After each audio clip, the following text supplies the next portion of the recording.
Good morning everyone. Welcome back to our next video of current affairs. I hope आपको हम लोग का previous current affairs class पसंद आया होगा। आपने वो नहीं देखा है तो प्लीज़ इस क्लास के बाद चेकआउट कीजिए, लिंक डिस्क्रिप्शन में है। और अगर आपने अभी तक चैनल को सब्सक्राइब नहीं किए हैं तो प्लीज़ सब्सक्राइब कीजिए न्यू अपकमिंग वीडियोस के लिए। तो चलिए शुरू करते हैं।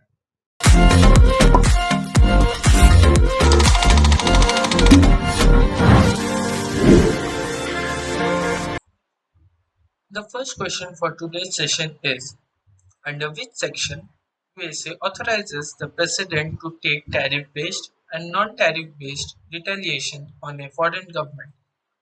And the options are: A. US Trade Act of 1974, option B. WTO Act, option C. World Bank Act, and option D. US Customs Act. And the correct answer is option A. US Trade Act of 1974.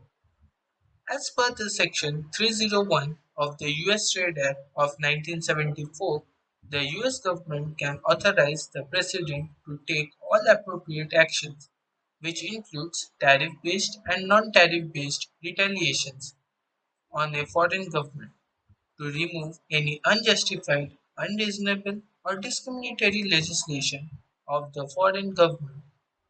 USA has proposed a strong tariff action against Indian exporters, especially against basmati rice, gems, and jewelry.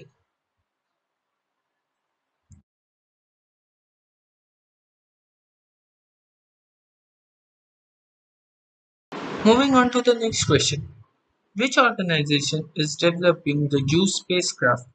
Options are A. ISRO, option B. NASA, option C. ESA, and option D. CASA. And the correct answer is option C. ESA. The European Space Agency (ESA), in association with Airbus Defence and Space, is developing the Jupiter Icy Moons Explorer (JUICE). It is an interplanetary spacecraft which has a mission to study three of Jupiter's moons, namely Ganymede, Callisto, and Europa. The mission is set to be launched in June 2022 after an 88-month journey. The spacecraft would reach Jupiter in October 2029.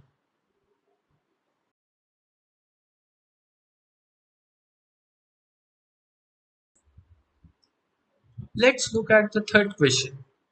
Which institution has developed a unique detector to find out if imposters of virtual conferences named FakeBuster? Options are A. IIT Ropar, option B. IISc Bengaluru, option C. NIT Trichy, and option D. IIT Bombay. And the correct answer is option A. IIT Ropar. The Indian Institute of Technology, Ropar, along with Australia-based Monash University, has developed a unique detector to find out if imposters are attending virtual conferences, named as fakebusters. It helps to find faces manipulated on social media to defame.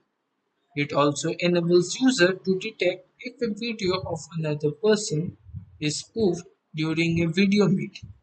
This deepfake detection tool works in both online and offline modes.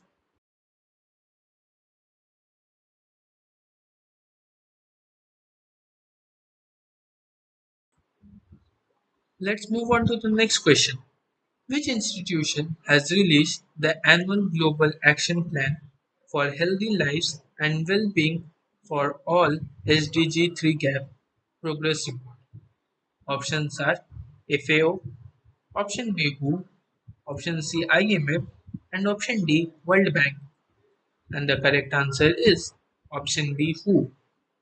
The World Health Organization (WHO) released the second annual Global Action Plan for Healthy Lives and Well-being for All (SDG 3 Gap Progress Report).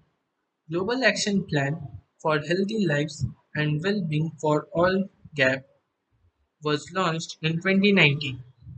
The new report highlights how the SDG 3 GAP is providing a long-term improvement platform for collaboration among 13 agencies for achieving the target of SDG 3.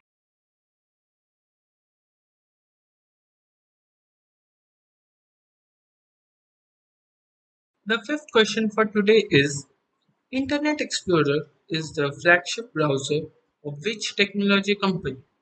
Options are A. Google, B. Microsoft, C. Mozilla, and option D. Adobe. The correct answer for this question is option B. Microsoft. Tech giant Microsoft announced its plan to retire the web browser for certain versions of Windows 10 on June 15, 2022. After that time, it will not provide support for Internet Explorer. Microsoft announced that Microsoft Edge, a faster, more secure, and more modern browsing experience than Internet Explorer. Some versions will continue to receive support for Internet Explorer, such as Windows 8.1 operating system.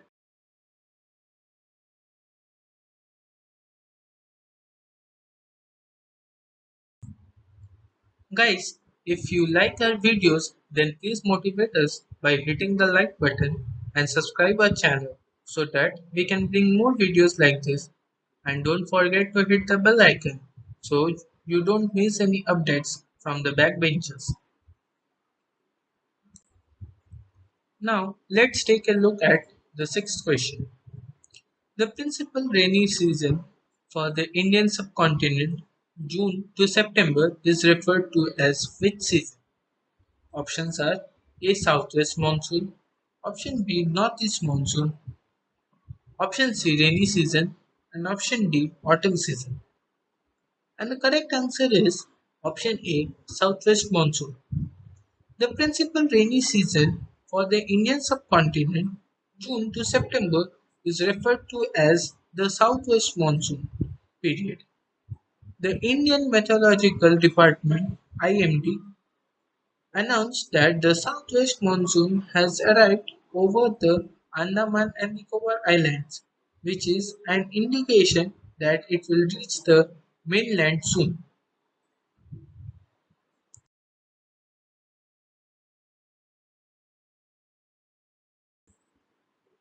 Now on to the next question.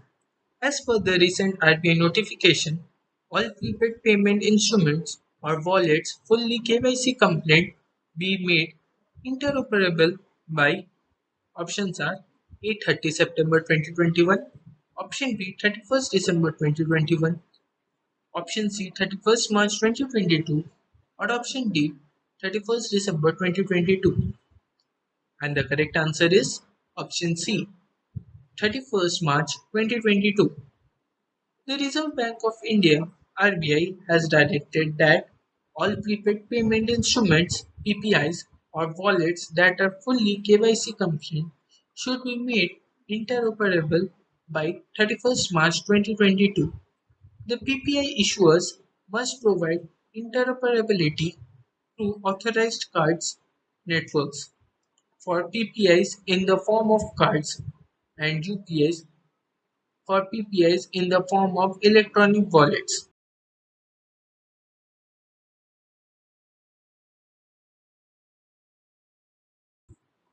Moving on to the next question. Viper, which is seen in news regarding space exploration, is a robot proposed by which agency? Options are A. NASA, B. ISRO, C. ESA, and D. Roscosmos. And the correct answer is option A. NASA. The US Space Agency (NASA) has announced the deployment of Viper, Volatile's Investigating Polar Exploration Robot, which is a mobile robot to the Moon. This would be sent as a part of the Artemis program in the year 2023 and is aimed to search ice and other resources on and below the lunar surface.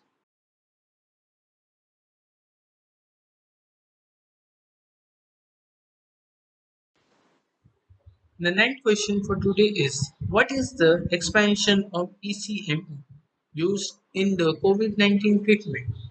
Options are A. Echocardiogram output. Option B. Extracorporeal membrane oxygen. Option C. Electrophysiology output. Option D. Endocrine membrane oxygen. The correct answer for this question is option B. Extracorporeal membrane oxygen. In extreme cases of COVID-19, doctors choose to apply ECMO or extracorporeal membrane oxygen for critically ill patients. When oxygen support fails and when patients are not able to respond to interventions like mechanical ventilation, doctor may choose to apply ECMO, which acts as an artificial heart and pair of artificial lungs outside the body.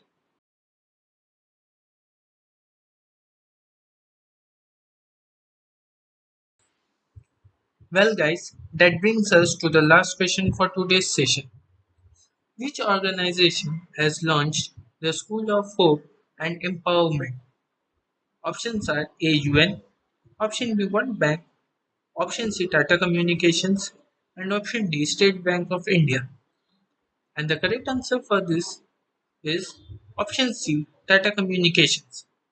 Tata Communications has announced the launch of School of Hope and Empowerment SHE.